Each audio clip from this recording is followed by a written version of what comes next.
Well, cheers, everyone. Pop the top off a drink of choice, and let's get this thing rolling. It's Bleav in Chargers. Matt Money Smith here with Lorenzo Neal, all NFL, all pro, all decade, Bolts legend, of course. You see him. He's a busy man. There's a lot of low Neal out there, a lot of requests put in, and every single week we get him here on Bleav in Chargers, and we certainly appreciate having him. His great insight. We're going to dig into OTAs and voluntary versus mandatory mini camps and mini camps versus OTAs and kind of pull back that curtain so all of you know what they're not acronyms. An acronym is when you can make a word out of the initials. And initialism is when you can't make a word. So if we called it an OTA, then it would be an acronym. But because we call it an OTA, it is an initialism, an organized team activity. So we're going to get into what the difference is and how things perhaps have changed a little bit with Jim Harbaugh as the head coach. But thanks to everybody. Thank you for subscribing, for downloading, listening.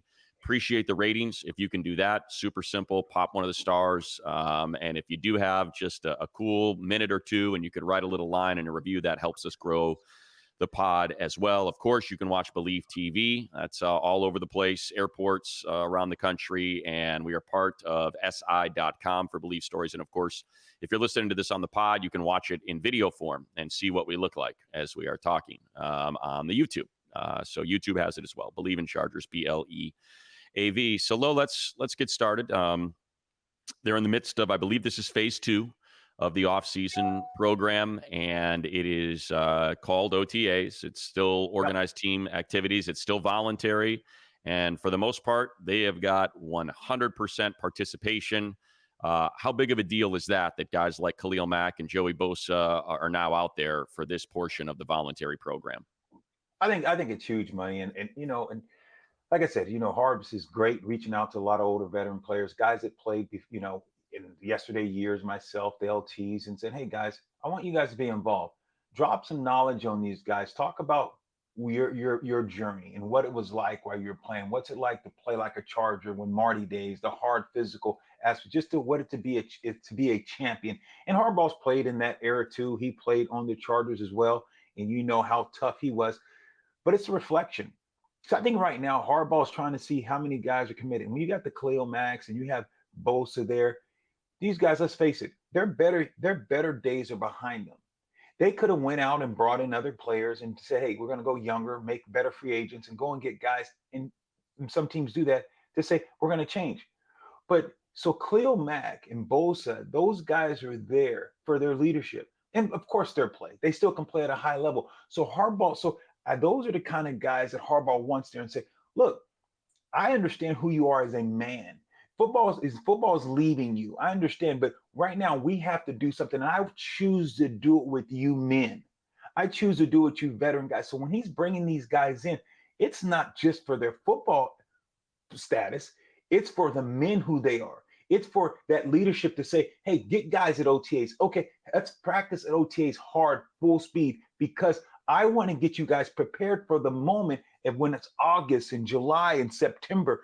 So it's about putting the hay now. It's about planting the crop, making sure it's out there. So the harvest, when it's time to be able to harvest it, it's there. When game time starts in September, that's what this is about. So I think it's great that you see Harbaugh and got 100% participation in OTAs. The Max and the older guys are there. Sometimes they probably didn't show up. They take days off, but they're saying, no, we're going to be there because we want to show precedent and show that we are committed to what we're trying to do. And you know what that is. That's getting playoffs and maybe win a Super Bowl. Yeah, no doubt. And I'll tell you, back in your day, Lo, you drop that chin and a corner would see you coming around the corner and they'd get the heck out of the way, much like the microphone on your collar is getting the heck out of the way because you're going to drop your chin. If you want to pull that thing right there in the center, get people pick you up a little bit better as we're recording this podcast.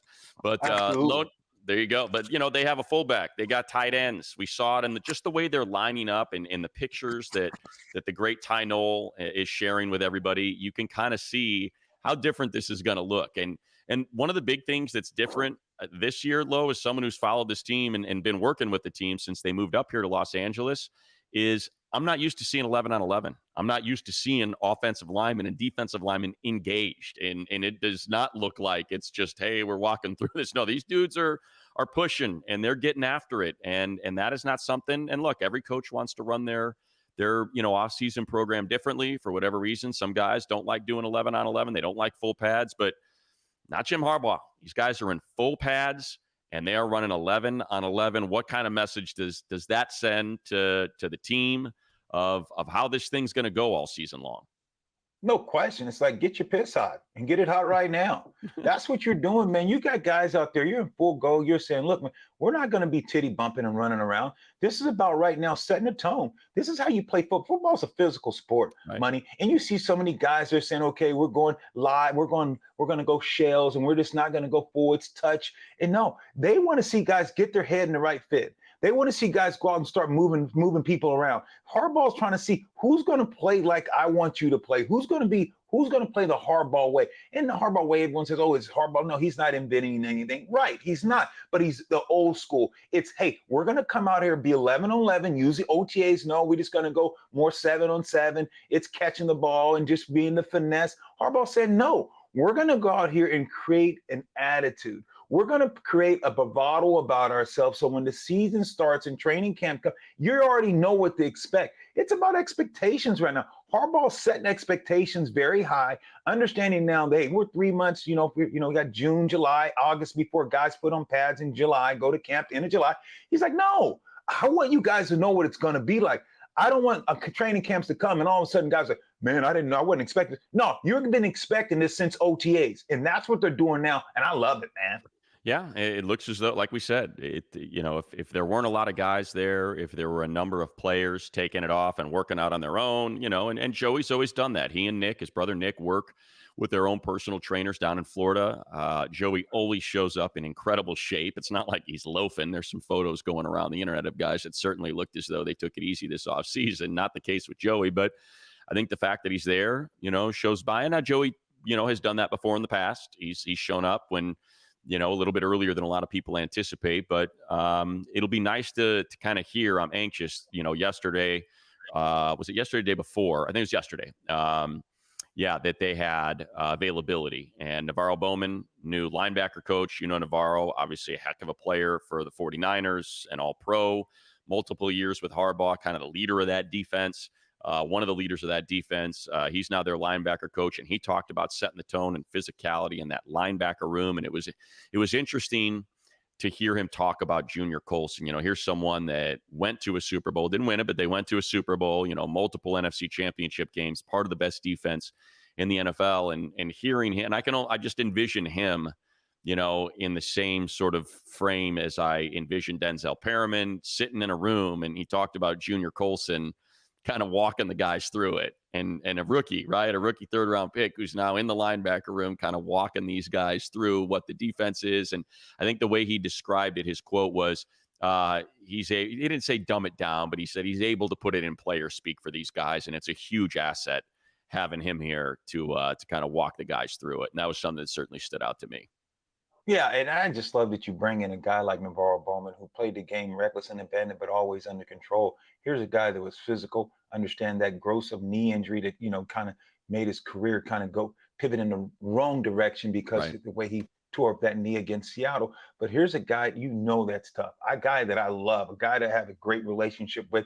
And Harbaugh said, I'm going to go out and get my players. And guess what? Some of these guys, Harbaugh knows, maybe doesn't know X's and O's as good as him and as well as him, but he sees the potential. And that's why you go out and get guys. He wants guys that are non-nonsense. Guys are going to be first in the locker room. Guys are going to be first in those meeting rooms. And that's why he goes. He said, I want a guy that played. These guys know how this guy played. And Navarro Bowman is going to be a great teacher, going to be a great coach, because Harbaugh is going to push this guy and demand what he wants and how he wants this Chargers defense and these linebackers to play. And that's what Harbaugh understands, what Navarro Bowman and Patrick Willis brought to that San Francisco 49ers, two of the best linebackers of their era.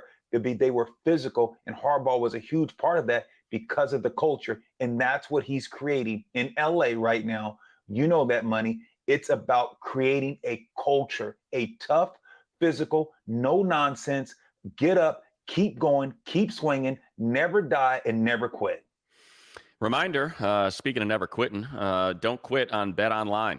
BetOnline is the #1 source for all your summer sports this season. MLB, golf, NBA, NHL playoffs, both those in the postseason right now coming to the end. You can get stats, news, scores available to follow your favorite teams, get the latest odds and lines, the latest matchups. You got player props, odds on just about every sport and every game out there. So dig into it. Head to the website today or use your mobile device to get in on the action. That is BetOnline, where the game starts. Joe Ortiz was doing an interview, Lo, and he addressed, and I know this to be true. It was not just lip service, but he was asked about Quinton Johnston and the disappointing rookie campaign, and he said, we liked him in Baltimore, and I had heard that if the Chargers didn't take Quint, for all the people who want to pile on the Chargers, and that's fine, you can.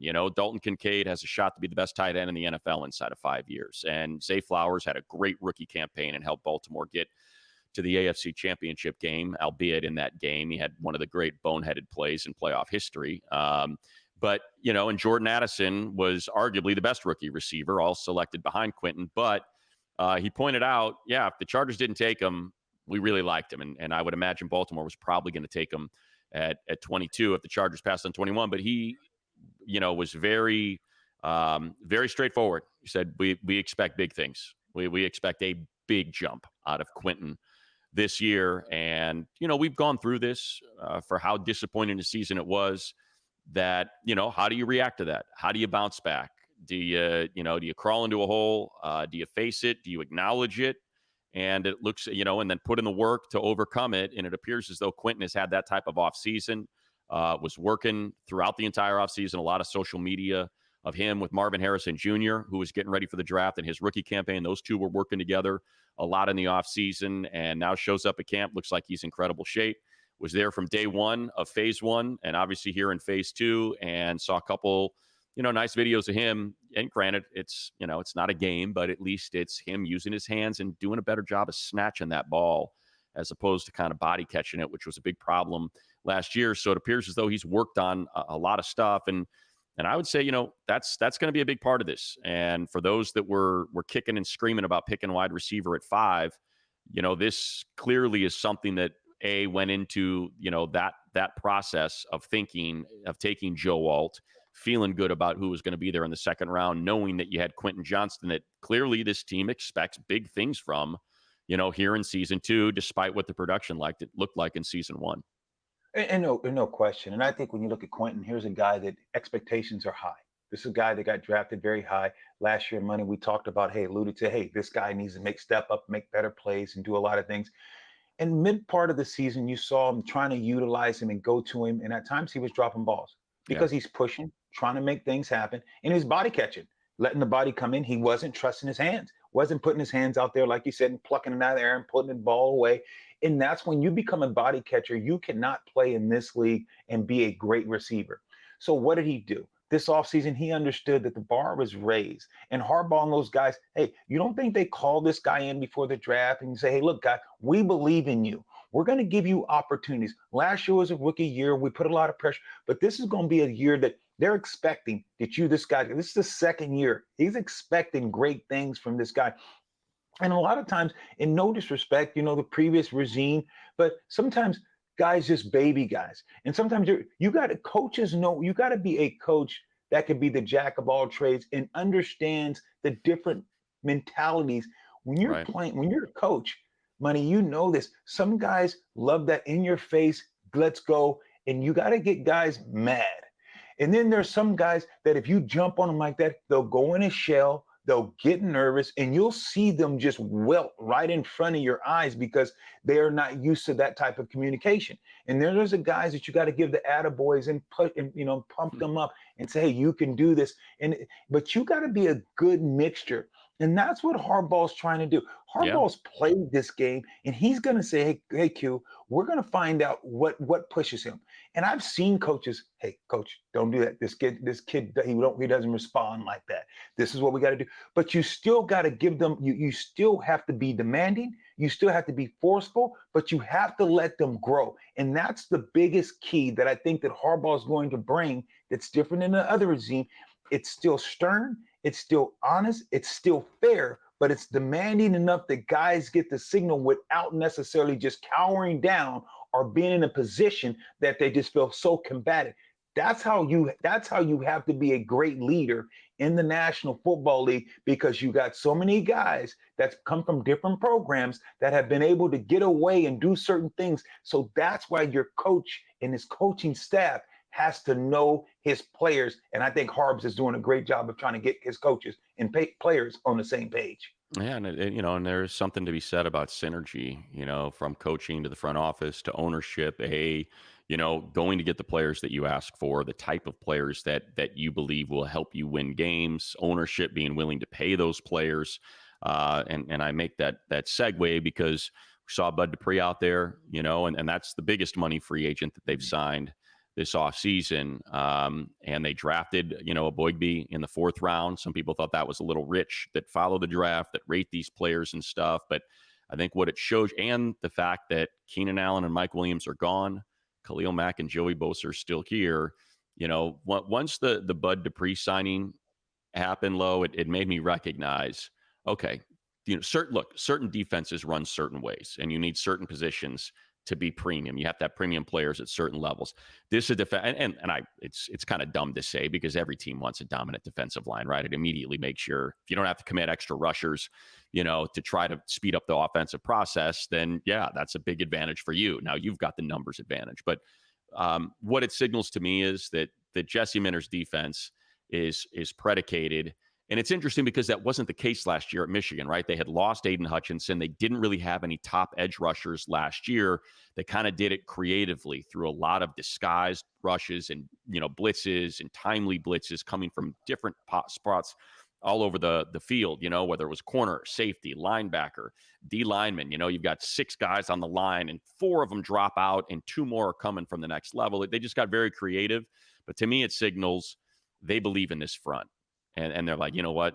Let's just add to it, and let's make this dominant. It's Bosa, it's Khalil Mack, Bud Dupree. I think I might have mentioned this last week. I don't know if I did because we were talking about the schedule. But after he signed, I went back and watched, every one of his pressures, his sacks, his quarterback hits, his beating the defender. Those are all cut ups that you can get access to, and he still got juice.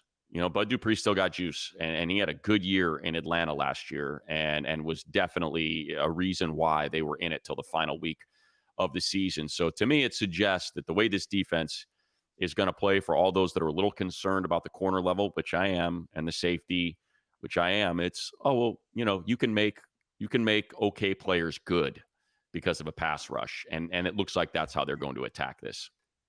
And Jesse Minter, when you look at the DC, what is he trying to do? It's by disguise. And what happens, Money, so many times when you have 5 down linemen, and okay, now I'm playing with the 4-3. If you're going to play a 4-3, you have the center cover, the guard. Now you got a guy in the 3 technique and a guy with a tackle.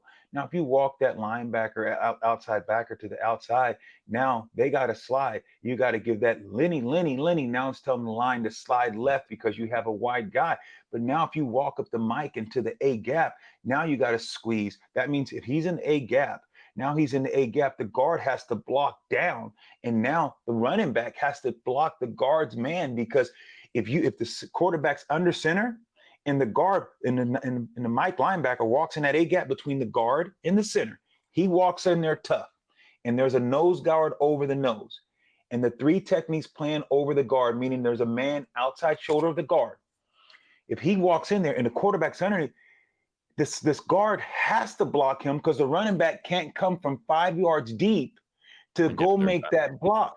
He doesn't have enough time. So you have to block down. And when you do that, now the running back has to end up blocking the big man. So if you fake that, so now when Minter is trying to do is say, now I have the offensive line guessing. They can't just come off and say, Can't I'm do it going to all. road grade. They can't do it all. So now they have to play timid because all of a sudden it looks like something. And all of a sudden your eyes go, and then you got to pop back out because now if that Mike drops out, he's got to turn back to his protection. So when you see these different disguises and how Michigan was able to disguise so many different things and put so much pressure, looked like it had an extra guy they couldn't block because protection was breaking down. And it puts a lot of stress on the offense. So that's what this is all about. And I love what they're going to do this year on defense. Yeah, and I think it's important to point out, how dominant that defense. This is not a one-year run for Michigan, right? We're talking about 3 years in a row, and it was Mike McDonald, who's now the head coach in Seattle, and it was Jesse Minter, who's now the DC here in LA. And you think about the dominant players they had available to them throughout this whole process. We mentioned Aiden Hutchinson, Kwity Paye, David Ajabo. Like they had dominant players that were dominant in the college ranks and were the reason why Michigan was so successful and beat Ohio State 3 straight years. Well, now it's probably why, he given the choice, Minter probably just said, yeah, we need Bosa and Mac a lot more than we need Keenan and Mike for what we want to do, for how we're going to play. That's going to go a lot farther. We've got a good offensive line. Let's get to that. Before we get to that, though, I see what you're wearing, Lo, and we matched today. You see, I didn't think you saw it. I switched it up, baby. I switched it up on you. I got a different one today. I got the one you wore last week. So Mellin, we love Mellin. Mellin is the hat. They never go on sale. That's why this is a big deal, folks, because it's only going to be 30 days. They're doing this with us. They're big Charger fans. I wore this in the water today, and as you can tell, it's already dry. I got out at like 7. We're doing this just after 9, so it's been 2 hours. And it's already dry. And they're waterproof. They don't break down. You can throw them in the washer. You pull them out. That brim, you can hear it's still hard. But they don't go on sale. Are they a little bit more expensive than other hats? Yes, for a reason. You're not going to get rid of it. I've got one that the wife bought me, and I've had it for 5 years. But you can get them at 30% off now at Mellin, MELIN.com/Chargers. That is MELIN.com/Chargers for those of you watching on YouTube. Lo is wearing one right now. I think that's a snapback. Lo, I've got the one that's a little bit tighter when I go in the water. I like to wear this one because I can get it real snug on my head. And even if it falls off, it's got this little floaty thing, so it floats. Yes. So they're sweet. Yeah, highly recommend them. MELIN.com/Chargers. Again, they don't go on sale, and it's a big sale. 30% off. It's pretty freaking meaty. And they come sized. So I've got a peanut head. Lo has got a bowling ball head. I got the Mellin. I got the Mellin. It's a Mellin. It's a Mellin. I got a pebble. It's embarrassing. So yeah, check it out. Chargers.com/Mellin. To the offensive line, and this is really like the one question, right? Is and I said right, the right side of the line. And we've seen this now through a couple days of phase 2 OTAs where left side is set. It's Rashawn Slater, left tackle. It's Zion Johnson, left guard. It looks like the center is going to be Bradley Bozeman. They did rotate Brennan Hymas in there a little bit. So, but I think it looks like it's Bradley Bozeman. So now that's set. And now we're talking about, right guard, right tackle. Right tackle is clearly going to be Joe Alt. But they did have Pipkins playing some right tackle and Sawyer playing some right guard like they had last year. And then they also had Alt playing right tackle, Pipkins playing right guard. And they had Sawyer playing right tackle and Pipkins playing right guard. So it appears as though, to me, what that signals, Lo, is they're trying to figure out, we got a swing tackle. We're good. Yeah. One of these guys is our swing tackle. One of them's the starting right guard. What's the better combination? Are we better off having a swing tackle with Trey as the swing tackle in case of injury, or when we want to bring that 6th lineman out, which I would suspect they're going to do more than any other team in the league next year? Or do we want to have Sawyer do that because they're capable of doing both? And I would imagine if Trey can deal with the physicality and feel good about being a guard, that's probably the direction they'd like to go. You see the size of all of these guys, and it's a gigantic offensive line. And Trey would be a little bit more in that mold by coming in at 6'5" and 325 pounds. Yeah, no question, Money. When you're talking about the offensive line, that is going to be pivotal this year for this Chargers team to be able to thrive, especially because you know who your trigger man is. Justin Herbert, one of these elite quarterbacks. Harbs wants to make sure this guy's protected. So like you alluded to, the left side of the line we know is set. It's the right side. Who's going to be the swing tackle? Which guy is going to be? And right now, it's still up for grabs. But you want to make sure you continue to use different combinations because, like you alluded to, when they go jumbo and take out another tight end and say, "Look, we're going to go with 6 offensive linemen, maybe even 7 at times." What does that do to the defense? Now you got to switch guys out. And if you get to the perimeter, because if you have to match guy for guy when you go those jumbo, if you can get outside, now you have a huge advantage as far as speed because you taking a linebacker off to go big. And if you can block that right, sometimes you have some big home run plays because of the front that the Chargers are going to be doing offensively. So I think it just gives the offense so many different things that they can do. But like we alluded to earlier, with the defense running, with Jesse Minter doing so many things on defense, what do you think that's going to do for this offensive line? Them seeing all the games and the stunts and being able to decipher, okay, who's doing this? What's going on? You're going to have the offensive line that's going to be able to react even better. Yeah, it's a little iron sharpens iron. And you might have got muted there right at the end, but I know what you were saying, Lo. We got you back.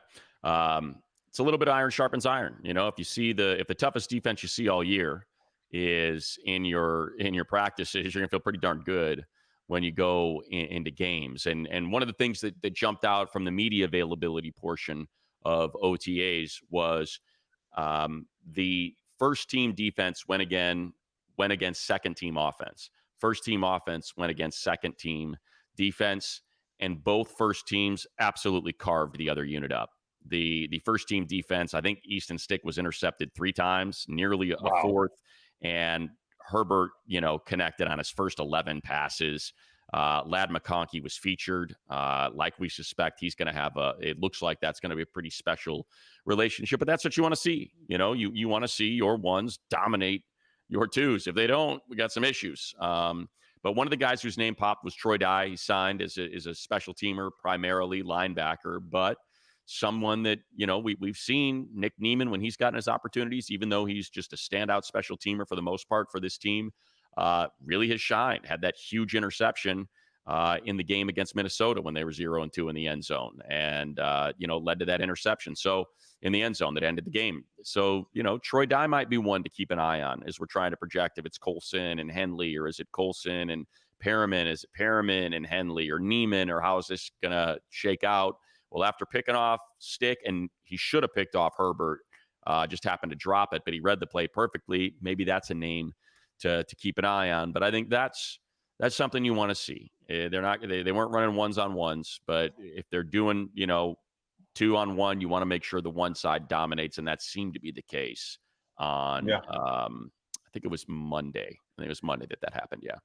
And you like to see that, and especially you get so many special team guys that that they're special team guys, and you're like, okay, some guys believe that they're starters, and that's what you like to see. You like to see those guys that you're saying, okay, he's a special teamer, but you get that guy in there, he's going to make plays. There's so many guys saying, look, I'm playing special teams right now, but I'm coming for your job. And that's what you want to see when you're talking about guys are stepping up and showing out. You want to see that. You want to see them play special teams, but you want them to say, look, when someone goes down, I can step up and play just as good, as not better, because you want that from your team. And I think that's what Harbaugh went out and did. He said, let me go get some guys that are veteran guys that's played in those big time roles, but also are great special team players, because you need that. This money. This is a long season. Guys are going to get in. Guys are going to get banged up. Guys are going to get nicked. You can't have a backup guy go out and maybe play the whole year, but for a week or two, they can play just as good. And that's what you need. And that's what this team has to have. Yeah, depth. We have just seen depth destroy this team. Lack of depth destroy this team in years past. And, I'll wrap it up with this, Lo, as, looking forward to next week. And hopefully we'll have a little bit more to glean from these OTAs. But I'll wrap it up with, corner position is up for grabs. They signed Christian Fulton. Jaws probably the lead to play the slot, and Asante Samuel Jr. is going to play the other outside spot. So it looks like that's the way it lined up. Is it was Fulton and Samuel on the outside, Ja Taylor on the inside, but they were mixing it up a lot. You had the vet outside, and on the opposite, you had Cam Hart in a couple instances. You had the vet on the inside in the slot. And I should say you had both vets on the outside and Tarheeb still playing slot. So it looks as though this is going to be an open competition. And these rookies, even though they were fifth rounders, are going to have a shot to try to crack, this depth chart and make a run at it. And I think it's something that certainly bears watching. They're taking a flyer on Christian Fulton, the former second-round pick, who's been solid, not quite spectacular. I think you'd probably say a little bit of a disappointment in Tennessee because he couldn't stay healthy, couldn't stay on the field. But if Ben Herbert can get him right, we know the talent's there, and certainly he's got the lead there. And it'll likely be Fulton and Samuel if everything works out to Joe Ortiz's plan. I think the slot is probably up for grabs. Ja had a couple nice games last year, had a couple rough goes last year, but you would assume he's got the lead. The thing is, everybody's learning a new system. So it's not like you have that built-in advantage by having been here a couple years and knowing exactly what everything is and how it's called and where you're supposed to be. But it looks like that's going to be a pretty open competition. I think of all the groups, that's probably the one that's going to be worth watching the closest. Oh, no question. I can't wait to see who's going to start up being our starting corners, because there is no certain guy that's just saying, okay, that it's a lock. It's going to probably be a revolving door at times. But I think the biggest thing when you're talking about cornerback, you answer that, Bell, by how good is your front up front. Because if your guys up front, if they can get pressured on the quarterback, now your secondary job isn't as hard. It's the longer guys have to cover. That's when you start to see vulnerability, because they just can't cover long, because you can't hold that technique. So the biggest thing to me, Money, is saying corners have to understand what the defense is doing. In so many corners, they don't understand their defense. And that's what Harbs is going to do a great job. And Coach Mentor is saying, I got to coach the secondary. Okay, this is what's happened. We're dropping this linebacker. He's taking away this inside. So now that corner knows, I got to lay to the outside. I have to understand, here's where my help is. Okay, on this deep over, I understand that this is the drop. Here's the window. So defensive guys, especially when it comes to corner, you have to know where the defense is funneling. What are they trying to do? I know here, this is what they're doing. I understand his quarterback's read is here. He's going 1 to 2 to 3. I'm the third. So this is what I have to do. So that is, I think it's very, very crucial that the secondary and the linebackers, they have to be on the same page in order for the secondary to work in cohesiveness. That is huge, in my opinion. And that's what so many secondaries fail, because they're not on the same page. 100%. We saw it all year, all season last year. It just, and it was weird. I shouldn't say it was weird. You know what? I know you do that. I get it. I get it. Say, if we just don't give up the explosive play, we're fine. Well, yeah, but you do every game. So what's going on? Why is it happening? Figure it out, because explosive plays are killing you, and it's what's costing you games. So last thing, I'll leave it on this. I don't know if I mentioned it, but interesting, no music. So, in the Brandon Staley era, you would have music playing throughout the entire OTAs and all that. And Harbaugh's like, clocking in, man. It's a place of business. We're here to work, here to dance. So I love it. We'll leave you with that. We'll be back again next week. Appreciate y'all. Again, if you don't mind, leave a rating. Tell a friend. Subscribe. Trying to grow this thing. And we're excited about this upcoming season. So we'll be back again, as we are every single week. It's Bleav, BLEAV. Again, you can do Mellin, MELIN.com/Chargers. Get 30% off those hats. That's going to end pretty soon. So take advantage of it. At least go check it out. See if you like the hats as much as we do. And we absolutely love them. And of course, BetOnline. If you're into that, which we are, love it.